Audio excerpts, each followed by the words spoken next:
ऐसे शेखामृते धाले की अमर्त्य भावा आले, म्हणोनी ब्रह्म ते जाले अनायासे। इस प्रकार जो लोग इस यज्ञ शेष के अमृत से तृप्त होकर अमरता प्राप्त करते हैं, वे अनायासी ब्रह्म स्वरूप हो जाते हैं।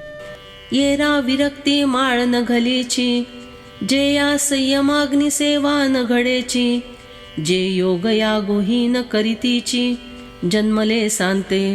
इनके अलावा जिन लोगों से कभी इस संयम रूपी अग्नि की सेवा हो ही नहीं सकती, और जो लोग जन्म लेकर भी योग और यज्ञ का अनुष्ठान करते ही नहीं, उनका वर्ण विरक्ति कभी नहीं। एया अहि कही धड नाही, मग परत्रिक सांगी जैल काई, म्हणोनी असो हे गोठीवाई पांडुकुमरा। हे अर्जुन, ऐसे लोगों को ऐहिक सुख भी पूरा नहीं मिल सकता, फिर उनके पारलौकिक कल्याण की तो बात ही क्या है की जाए, इसलिए यह व्यर्थ की बात रहने दो। एवं बहुविधा यज्ञा वितता ब्रह्मणो मुखे, कर्मजान विद्धितान सर्वा नेवो ज्ञात्वा विमोक्षसे। इस प्रकार और भी बहुत तरह के यज्ञ वेद की वाणी में विस्तार से कहे गए हैं। उन सब यज्ञों को तू कर्मजन्य जान। इस प्रकार जानकर यज्ञ करने से तू कर्म बंधन से मुक्त हो जाएगा। ऐसे बहुवी परी अनेक, जे सांगितले तुझ कायाग, ते विस्तारू निवेदेची सांग म्हणितले पै। उन सभी यज्ञों का सविस्तर वर्णन वेदों में किया गया है, जिनके अनेक प्रकार मैंने तुम्हें बतलाए हैं। वेदों ने उन यज्ञों को प्रशस्ति पत्रक दिया है। तेणे विस्तारे काय करावे, परी हेच कर्म सिद्ध जाणावे, एतुले निकर्म बंधु स्वभावे पावैलना। परंतु उस विस्तार से हमें क्या मतलब है? बस इतनी बात ध्यान में रखो कि ये सभी यज्ञ कर्मजन्य है। यह बात यदि समझ में आ जाए तो फिर कर्म स्वभावतः बंधक नहीं होते। अर्जुना वेद जयाचे मूळ, जे क्रिया विशेषे स्थूल, जे या नव्हाळीचे गाफळ स्वर्ग सुख। हे अर्जुन, वेद जिस यज्ञ का मूल है, जो यज्ञ बाह्य क्रिया प्रधान स्थूल है, क्रियाओं का खटाटोप होता है, और जिसके अपूर्वता का फल स्वर्ग सुख है। श्रेयान् द्रव्यमयाद् यज्ञाच् ज्ञान यज्ञ परन्तप, सर्वं कर्माखिलं पार्थ ज्ञाने परिसमाप्यते। हे परंतप अर्जुन, द्रव्यमय यज्ञ से ज्ञान यज्ञ श्रेष्ठ है। संपूर्ण कर्म और पदार्थ ज्ञान तत्व ज्ञान में समाप्त लीन हो जाते हैं। जे द्रव्यादि याग किर होती, परिज्ञान यज्ञ सरी न पवती, जेवी का तारा तेज संपत्ति दिन करेसी। यह बात सच है कि द्रव्य आदि याग होते हैं, लेकिन वे इस ज्ञान यज्ञ की बराबरी नहीं कर सकते। जैसे कि सभी नक्षत्रों का तेज एकत्रित किया जाने पर भी सूर्य के तेज की बराबरी नहीं कर सकता। देखे परमात्म सुख निधान, जे साधावे या योगी जना, जेन विसंभति अंजन उन्मेख नेत्री। देखो, परमात्मा प्राप्ति के सुख का जो गुप्त भंडार है, उसे हस्तगत करने के लिए योगी जन अपनी स्फूर्ति रूपी नेत्रों में ज्ञान रूपी अंजन डालने के लिए कभी भी नहीं भूलते। धावते या कर्माची लाणी, जे नैष्कर्म्य बोधाची खाणी, पार्था जे भुकेले या धणी साधनाची। जो ज्ञान प्रवृत्ति पर कर्मों का अंत है, जिस ज्ञान से कर्म नष्ट होता है, जो निष्कर्मता के ज्ञान की खान अर्थात उगम है, जो ब्रह्म सुख के लिए भूखे हैं, उन साधकों के लिए साधना पूर्ति की तृप्ति है। जेत प्रवृत्ती पांगुळली, जेत तर्काची दृष्टी गेली, जेणे इंद्रिये विसरली विषय संगू। जिस ज्ञान की प्राप्ति से प्रवृत्ति पंगु हो जाती है, जहाँ तर्क की दृष्टि अंधी हो जाती है, जिस ज्ञान के कारण इंद्रिया विषयों का संग करना भूल गई है, मनाचे मनपण गेले, जेथ बोलांचे बोलपण ठेले, जे या माझारी सापडले ज्ञेय दिसे. जिस ज्ञान से मन का मनत्व, संकल्प विकल्प करना विनष्ट हो जाता है, शब्दों का शब्दत्व, आविष्कार शक्ति नष्ट हो जाता है, जिस ज्ञान में ज्ञेय परब्रह्म साक्षात अनुभव में आता है, जेथ वैराग्याचा पांगु फिटे, विवेकाचाही सोस तुटे, जेन पाता सहजे भेटे आपण पे. जहाँ वैराग्य के कष्ट समाप्त होते हैं अथवा वैराग्य सहज प्राप्त होता है, आत्मानात्म विवेक की लालच समाप्त होती है और जिससे बिना देखे ही अनायास आत्मस्वरूप की भेंट हो जाती है. तद्विद्धि प्रणिपातेन परिप्रश्नेन सेवया, उपदेक्षन्ति ते ज्ञानौ ज्ञानिनस्तत्वदर्शिनः. उस तत्वज्ञान को तत्वदर्शी ज्ञानी महापुरुषों के पास जाकर समझ, उनको साष्टांग दंडवत प्रणाम करने से, उनकी सेवा करने से और सरलतापूर्वक प्रश्न करने से वे तत्वदर्शी, अनुभवी ज्ञानी, शास्त्रज्ञ महापुरुष तुझे उस तत्व ज्ञान का उपदेश देंगे. सेवा, कर्मयोग साधना, नम्रभाव भक्ति साधना, परिपृच्छा ज्ञान साधना. ते ज्ञान पैगा बरवे, जे मनी आथी आणावे, ते संताया भजावे सर्वस्वेसी. अरे जीव को श्रेष्ठत्व की ओर ले जाने वाले उस ज्ञान को पाना चाहिए. ऐसा जब तुम्हारे मन में आया है, तब तुम्हें इन संत महात्माओं की सेवा सर्वभाव से, तन मन प्राण से करनी चाहिए. जेथ स्वये ज्ञानाचा कुरुठा, तेथ सेवा हो दारवठा, तो स्वाधीन करी सुभटा वोळ गवणे. जहाँ ज्ञान स्वयं आकर निवास करता है, वे संत मानो ज्ञान का मंदिर है. संतों की सेवा यही उस मंदिर की दहलीज है. हे अर्जुन, उसी का आश्रय लेकर तुम उस मंदिर में प्रवेश कर लो. तरी तनुमन जीवे, चरणासी ओटंगावे, आणि अगर्वता करावे दास्य सकळ.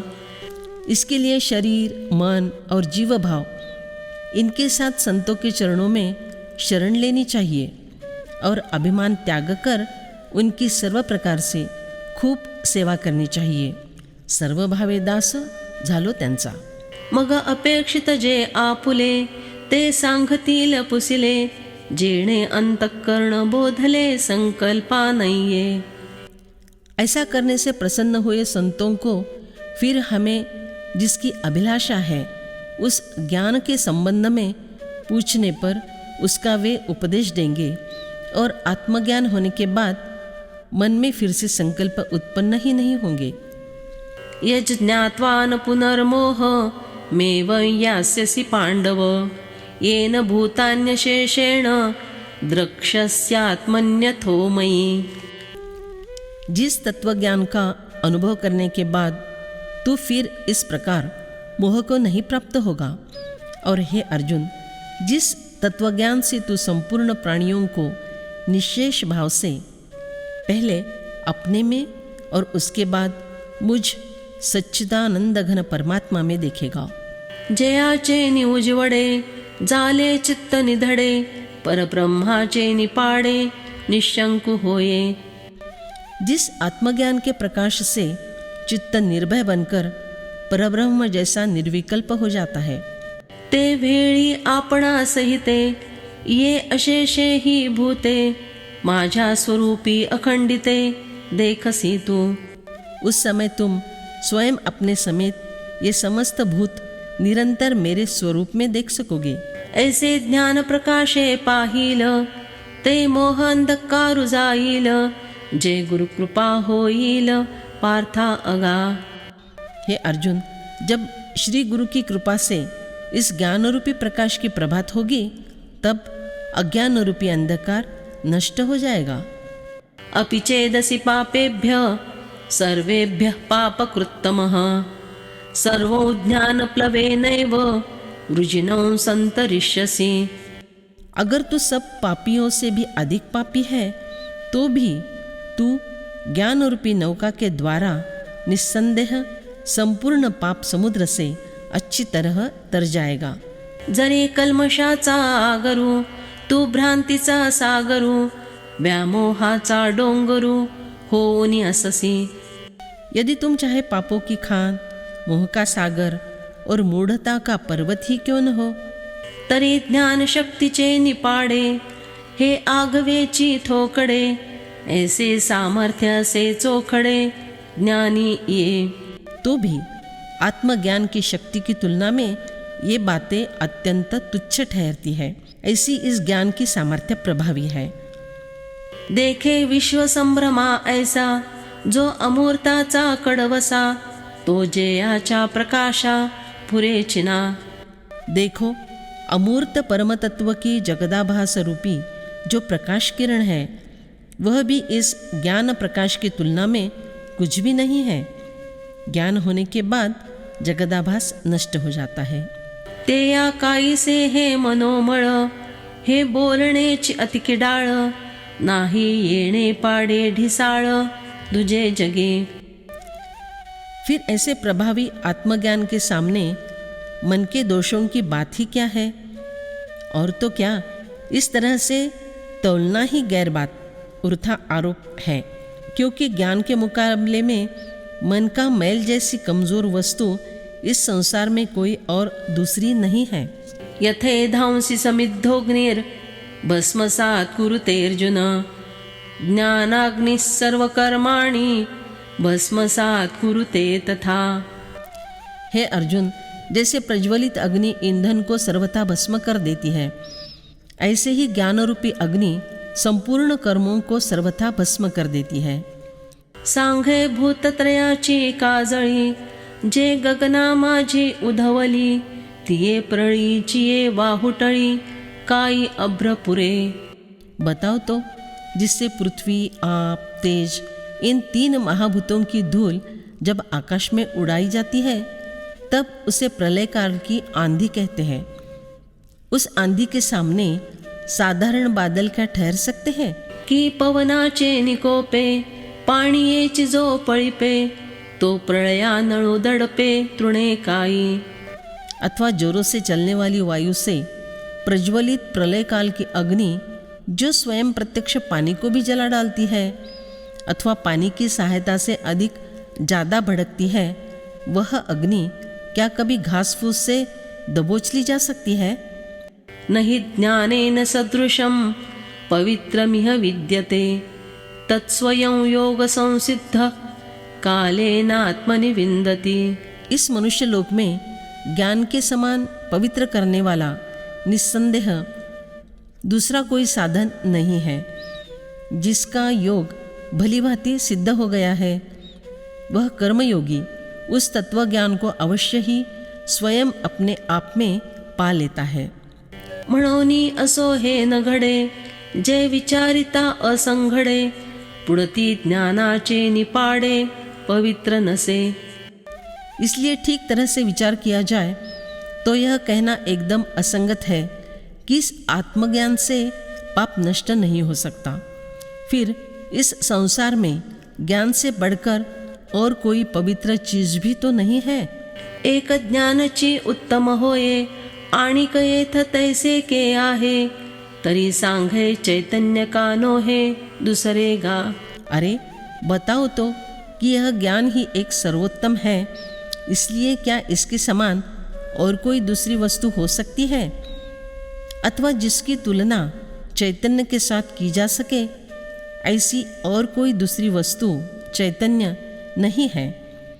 ना तरी महातेजाचे निकसे जरी चोखाळ प्रतिबिंबतिसे का गवसले या गवसे आकाश है। अथवा यदि इस सूर्य तेज की कसौटी पर खरा उतर सकता हो ऐसा प्रतिबिंब का तेज दिखाई दिया हो, अथवा यदि कोई आकाश को बाहों में पकड़ने का विचार करे तो वह आकाश से आलिंगन कर ले